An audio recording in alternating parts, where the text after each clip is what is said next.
Wankawan TV1. Agak lain kamu, agak lain bapakmu, agak lain kau sekeluarga, oke? Agak lain kau sekeluarga. Saudara-saudara sekalian,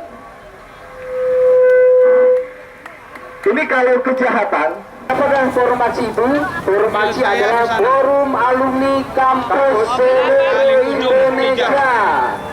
Nah, kita sudah bersama-sama beberapa bulan ini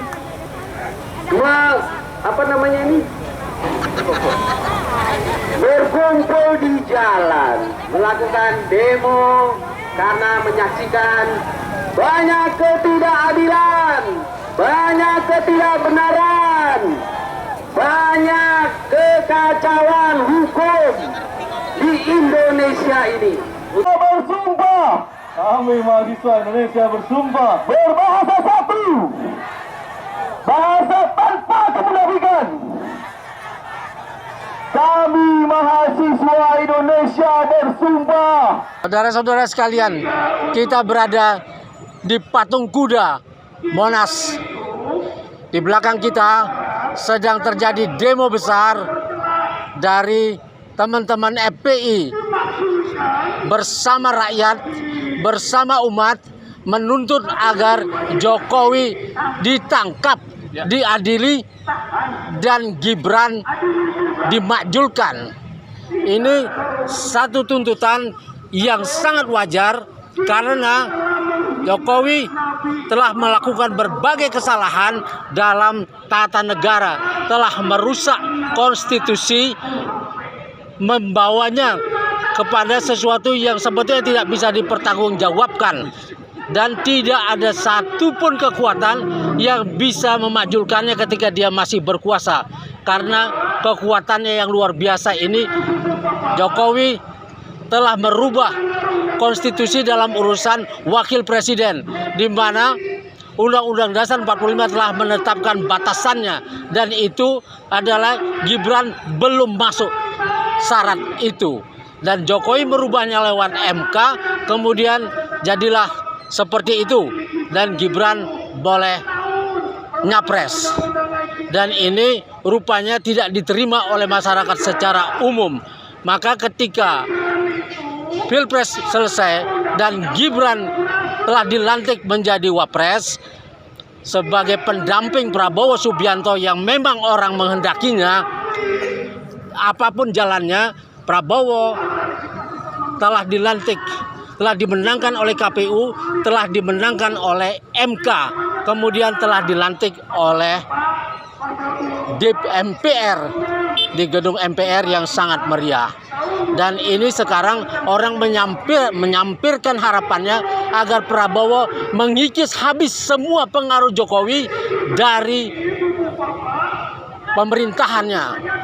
Tapi itu rupanya tidak gampang karena Jokowi telah memasukkan orang-orangnya, 17 menterinya plus wakil-wakil menteri dan orang-orang sekitarnya yang akan menjadi benteng Jokowi untuk membuat Prabowo tidak bisa mengejar orang-orang yang dulu berbuat salah, para koruptor-koruptor zaman lama, para konglomerat yang telah menikmati PSN yang merebut tanah-tanah rakyat ini tidak akan bisa diadili kalau Prabowo tidak bisa membersihkan orang-orang Jokowi dari pemerintahannya. Dan inilah yang menjadi tuntutan orang banyak saat ini, agar semua orang-orang Jokowi itu, mulai dari Luhut bin Sarpanjaitan yang mendapat kekuasaan yang sangat besar, dan ini telah merusak sistem tata negara Indonesia, Tito Karnavian, Erick Thohir telah membuat BUMN merugi 68% dalam keadaan hampir bangkrut, kata Sri Mulyani Indrawati. Kemudian berbagai pelanggaran lainnya. Lalu undang-undang Omnibus Law diundangkan juga dengan melanggar konstitusi. Inilah yang dimaksud oleh orang-orang agar Prabowo menangkap Jokowi. dan semua kesalahannya waktu itu, orang-orang yang terlibat waktu itu, menteri-menterinya yang terlibat waktu itu harus ditangkap semuanya, dibersihkan dari pemerintahan Prabowo Subianto. Sedangkan Gibran tidak dikehendaki oleh rakyat karena pufufapanya saja ya yang telah dibuktikan oleh para ahli IT, oleh Roy Suryo dan kawan-kawan bahwa itu adalah Gibran Raka Buming Raka. Maka kalau menolak itu harus ditolak di pengadilan, bukan dengan cara membuat pengadilan itu tidak ada. Begitu juga kalau sekarang ada serangan terhadap Lambong ya, Tom Limbong, itu adalah akibat orang-orang Jokowi yang berada di situ sekarang mengarahkan Prabowo untuk mengejar musuh-musuh Jokowi, bukan musuh-musuh negara. Saudara-saudara sekalian, di sebelah saya ada Juju Purwantoro, seorang pengacara yang sudah kita kenal, membela rakyat selama ini, membela orang-orang yang tertindas. Maka kita mau juga pendapat dia yang memang diharapkan dalam urusan pemakjulan penangkapan Jokowi dan pengadilan Jokowi dan pemakjulan Gibran Raka Buming Raka sebagai Wapres. Silakan Juju Purwanto. Assalamualaikum warahmatullahi wabarakatuh. Terima kasih saudaraku Ishak Rafiq yang saya cintai juga. Sore hari ini kita bersama-sama sedang melakukan unjuk rasa di sekitaran Patung Kuda atau Medan Merdeka itu, di mana hari ini bertepatan bersamaan dengan tanggal 4 November 2024, yaitu 411 istilah kita. Oleh karenanya rekan-rekan dari FPI dan berbagai ormas ya mengadakan suatu kegiatan unjuk rasa di tanggal 411 ini. Jadi tuntutan utama mereka adalah tangkap, adili Jokowi, mantan presiden, dan putranya sekalian, Gibran Raka Buming Raka, yang saat ini sudah menjabat sebagai wakil presidennya, Prabowo Subianto. Ya, karena kasus pufafanya yang sangat terkenal itu, fenomenal ya. Tapi fenomenalnya negatif begitu. Seperti itu. Kenapa? Joko Widodo ini selama memerintah Indonesia 2 periode, artinya 10 tahun ya, tidak ada satu prestasi yang bisa dinikmati yang untuk mesejahterakan rakyat pada umumnya. Yang ada adalah jelas-jelas berkat kerjasamanya dengan negara Cina, RRC, ya, utang kita akan bertambah menggunung, semakin besar. Ribuan triliun kita mengutang pada negara Cina yang sampai 100 tahun pun mungkin nggak akan kebayar begitu, bukan Ishak. Sampai 100 tahun pun anak cucu kita juga tidak akan bisa terbayarkan seperti itu. Jadi negara ini benar-benar dibangkrutkan oleh sang Joko Widodo ya, dengan membangun segala infrastruktur apapun, semuanya dengan hutang, termasuk IKN, ibu kota negara, yang dijanjikan awalnya tidak akan mengganggu atau menggunakan APBN, tapi faktanya tetap saja menggunakan APBN ribuan triliun, sehingga kita saat ini sedang menuju ke kebangkrutan ekonomi disebabkan oleh Presiden Joko Widodo. Oleh karenanya Joko Widodo selama 10 tahun ini kesan ya imun atau kebal terhadap hukum. Ya, ini tidak bisa dibiarkan. Oleh karenanya dia harus diproses, dipanggil, diadili, diperiksa, diadili begitu, dan dipenjarakan. Ya, walaupun mantan presiden kita tidak ada satupun yang diperiksa ataupun diadili, maka Joko Widodo tidak ada excuse. Ya, kesalahannya sudah sangat besar. Ya, dan menyengsarakan bangsa dan rakyat Indonesia ini. Ya, itu dan akan dilanjutkan oleh anaknya. Di mana rekan saya mengatakan bahwa anaknya Gibran Raka Buming dari mulai awal ya masuk atau mendaftar sebagai calon wakil presiden itu dengan cara yang brutal begitu, tidak sah begitu, melalui MK. Di mana MK di mana prosedur MK ya dikelabui sedemikian rupa ya, dibodohi dengan pamannya berperan sebagai majelis hakim atau ketua hakim MK pada saat itu, sehingga akhirnya saya diloloskan sampai jadi. Boleh saya tanya, Saya perlu bertanya pada lawyer kita ini, ya, kita melihat kan menurut kajian masa depan Institut bersama alumni UI Malam, ya, ada 3 beban yang diberikan Jokowi kepada Prabowo. Yang pertama adalah pelanggaran konstitusi yang merusak tata negara. Dengan Omnibus Law, dengan memajukan Gibran sebagai wapres, ini perusakan konstitusi.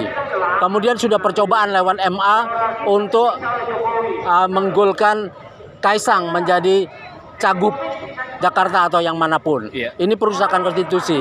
Yang kedua, utang yang sangat besar yang akan jatuh tempo pada tahun pertama Prabowo. Tahun 2025 jatuh tempo 803 triliun. Tahun 2026 800 triliun juga, lebih sedikit. Kemudian tahun 2027 800 triliun juga, lebih sedikit. Dan ini bagaimana mengatasi ini setelah membuat Prabowo pasti pusing. Dan kalau dia membebankan kepada rakyat dengan menaikkan BBM, menaikkan listrik, menaikkan pajak, membuat pajak makin beragam, maka beban itu menjadi beban rakyat. Dan ini rakyat akan marah kepada Prabowo. Dan kalau rakyat marah Prabowo dan Prabowo tidak bisa bergerak karena menteri-menteri yang diberikan Jokowi ini yang ketiga, menteri-menteri yang dimasukkan Jokowi merusak hak prerogatif Prabowo sebagai presiden dan sekarang udah terlanjur masuk. Ini membuat Prabowo akan lamban. Dan ini katanya kalau Prabowo kedodoran maka Gibran akan naik pamornya, sehingga Gibran akan mendapat peluang untuk menggantikan Prabowo kalau Prabowo misalnya stroke atau mati di setengah jalan. Silakan. Iya, seperti apa yang sudah kami singgung di awal itu, bahwa seorang Presiden Prabowo saat ini mewarisi segala masalah yang Jokowi lakukan selama 10 tahun terakhir ini. Ya, terutama adalah hutangnya dan pengkhianatannya, ya, kepada negara Republik Indonesia ini. Itu sudah sangat tidak bisa diukur lagi. Ya, oleh karenanya seorang Prabowo yang katakanlah baru saja menjabat pasti akan mewarisi segala masalah, ya. Segala masalah yang diwariskan oleh Joko Widodo itu seperti itu. Oleh karenanya tidak bisa kesalahan ini hanya dilimpahkan atau ditimpakan pada seorang Prabowo. Walaupun tadi rekan saya mengatakan bahwa kemungkinan bagaimana kalau seorang Prabowo sakit, menderita sakit, ya, yang berhalangan tetap istilahnya. Kemudian itu yang kata rekan saya jebakan. Ya, kita berdoa saja bahwa Prabowo tetap sehat sampai dengan selesai masa jabatannya, seperti itu, ya. Kita hanya berdoa. Tapi sebelum itu terjadi, bahwa seorang Gibran pun kita berharap, masyarakat berharap, rakyat berharap, bukan berharap lagi, harus, ya, diadili tentang postingan-postingannya yang dilakukannya kira-kira 10 tahun yang lalu, di mana postingannya itu lebih kepada fitnah, kemudian cercaan, ya, terhadap salah satunya adalah Prabowo Subianto dan keluarganya dan anaknya dan pejabat-pejabat yang lain. Jelas ini rekan saya Roy Suryo sendiri mengatakan 99% bahwa postingan itu adalah benar, ya. Silahkan kalau ada pihak yang menyatakan itu tidak benar, atau aparat hukum atau aparat negara manapun yang ingin mengkonfirmasi persoalan postingan Fufu-Fafa itu, ya, silakan panggil Roy Suryo, ya, untuk menjadi saksi sekaligus, ya, kalau memang itu tidak benar. Kalau tidak ada perlawanan, tidak ada konfirmasi dari seorang Gibran, maka masyarakat, rakyat menganggap bahwa postingan itu benar. Dan ini pintu masuk pada Gibran sesuai pasal 7A Undang-Undang Dasar 45, ya, bahwa presiden atau wakil presiden melakukan perbuatan tercela dan itu bisa diperiksa oleh pengadilan dan untuk kemudian dimakjulkan. Begitu. Ya, begitu. Sekian aja langsung. Sekian bincang-bincang saya rekan saya dengan Rafiq Ahmed. Rafiq, sampai ketemu lagi di kesempatan yang akan datang. Ya, saudara-saudara sekalian, sampai di sini dulu kita sama-sama tergabung, ya. Juju dan saya ada di forum aksi dan alumni perguruan tinggi, ya, alumni kampus-kampus seluruh Indonesia juga berada bersama di forum di alumni UI Bangkit dan dan UI Watch Plus. Jadi dalam gabungan ini kita memang melakukan banyak hal bersama-sama. Wassalamualaikum warahmatullahi wabarakatuh. Waalaikumsalam warahmatullahi wabarakatuh. Tanggal 4 November 2016, jutaan umat Islam, jutaan rakyat Indonesia berkumpul di tempat ini, betul? Di VIP kan? Pada waktu itu presidennya adalah